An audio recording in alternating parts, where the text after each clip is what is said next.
नमस्कार, capital TV Uttar Pradesh देख रहे हैं आप। मैं हूं आपके साथ राधिका राज। आज इस स्पेशल स्टोरी में बात होगी मिल्कीपुर उपचुनाव की। मिल्कीपुर उपचुनाव का बिगुल बज गया है, जिसके बाद से मिल्कीपुर को लेकर पार्टियां लगातार तैयारी कर रही हैं। साथ ही वार पलटवार का भी दौर जारी है। ऐसे में बीजेपी ने मिल्कीपुर सीट पर प्रत्याशी भी उतार दिए हैं। उसके बाद से जातीय समीकरण भी वापस से बनाया जा रहा है। तो क्या कुछ है अपडेट, बताएंगे आपको विस्तार से।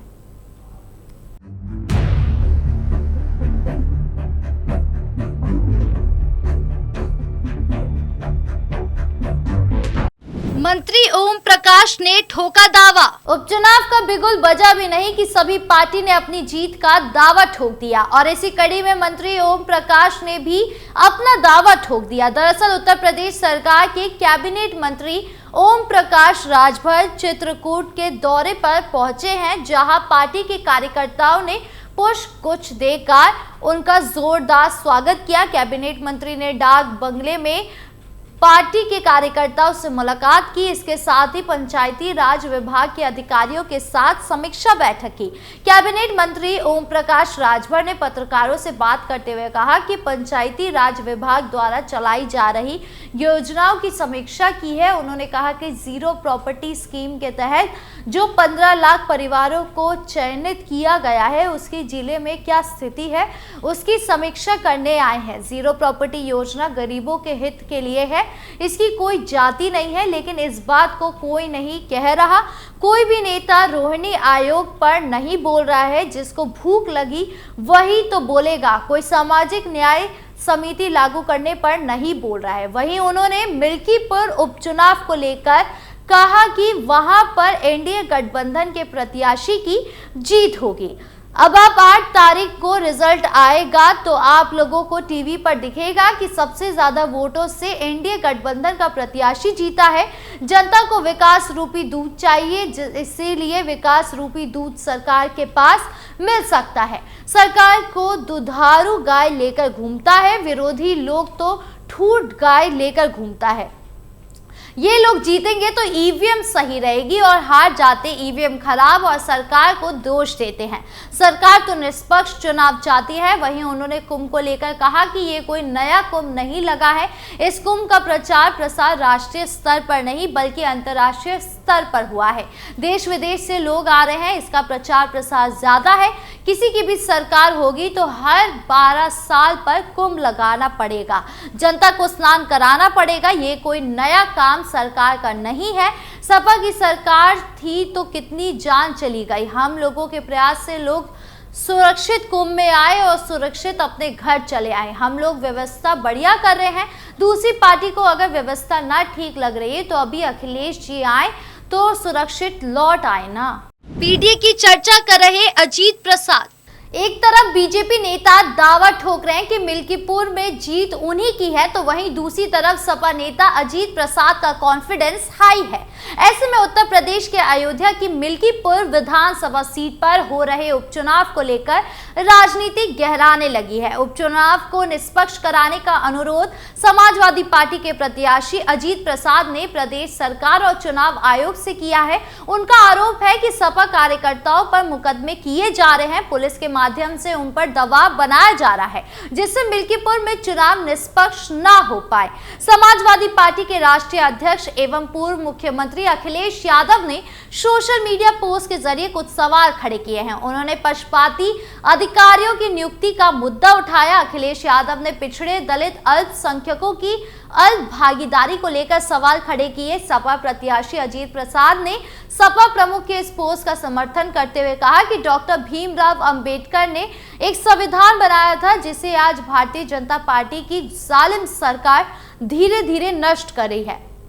मिल्कीपुर उपचुनाव के संदर्भ में हमारे नेता अखिलेश यादव ने एक जातीय आकलन पेश करके बताया कि पीडीए की भागीदारी सिर्फ और सिर्फ 23% है। अजीत प्रसाद ने कहा कि हमें सामान्य वर्ग से कोई दिक्कत नहीं है। सपा हमेशा समाज के सारे वर्गों के साथ रही है, लेकिन हम चाहते हैं कि चुनाव आयोग इस पर संज्ञान ले। मिल्कीपुर में पीडीए की भी भागीदारी सुनिश्चित करते हुए चुनाव निष्पक्ष कराए जाए।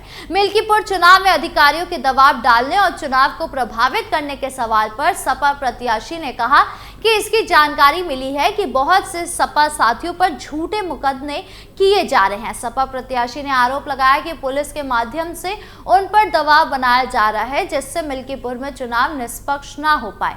चुनाव आयोग और स्वयं मुख्यमंत्री योगी आदित्यनाथ इसका संज्ञान ले। सपा यहां से बड़े अंतर से जीतने जा रही है। अब सपा जीतेगा या नहीं, ये तो देखने वाली बात होगी।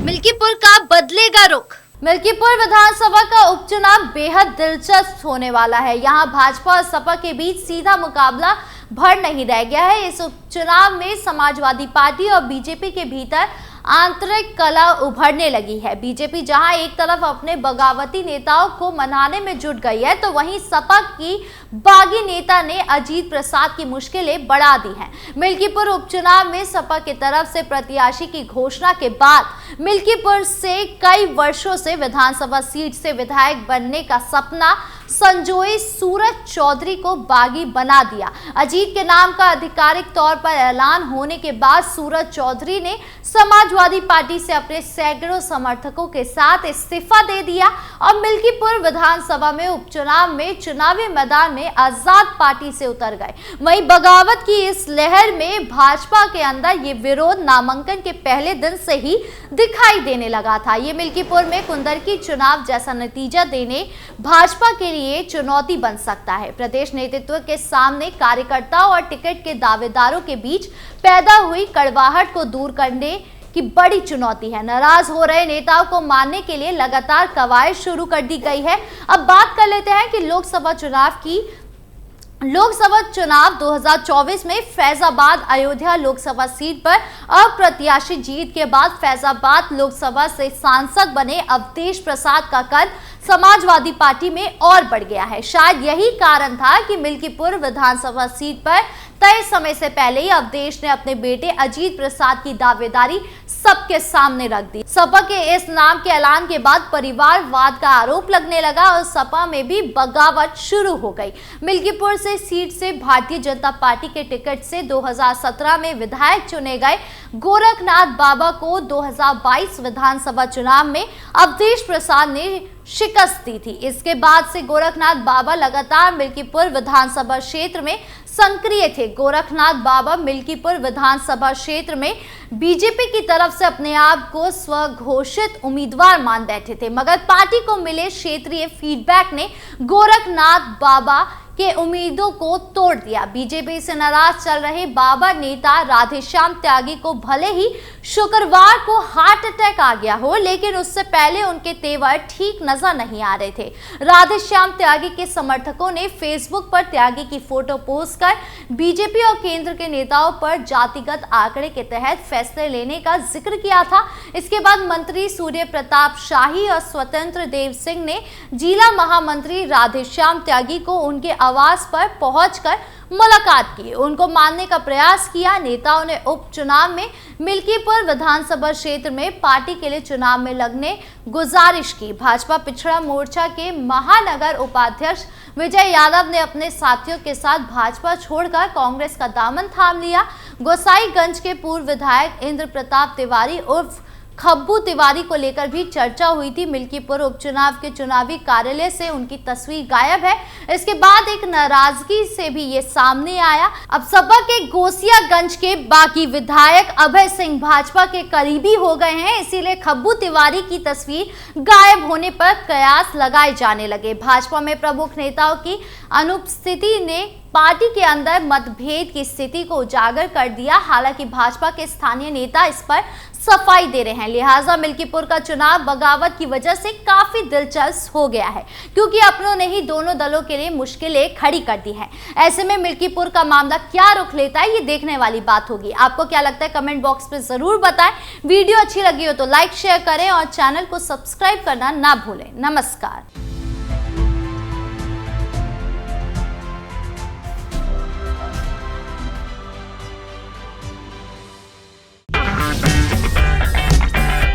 अगर आपको हमारा वीडियो पसंद आया हो तो इसे लाइक करें, हमारे चैनल को सब्सक्राइब करें और हाँ, बेल आइकन दबाना ना भूलें ताकि आप तक हमारे वीडियो की नोटिफिकेशन पहुंचती रहे।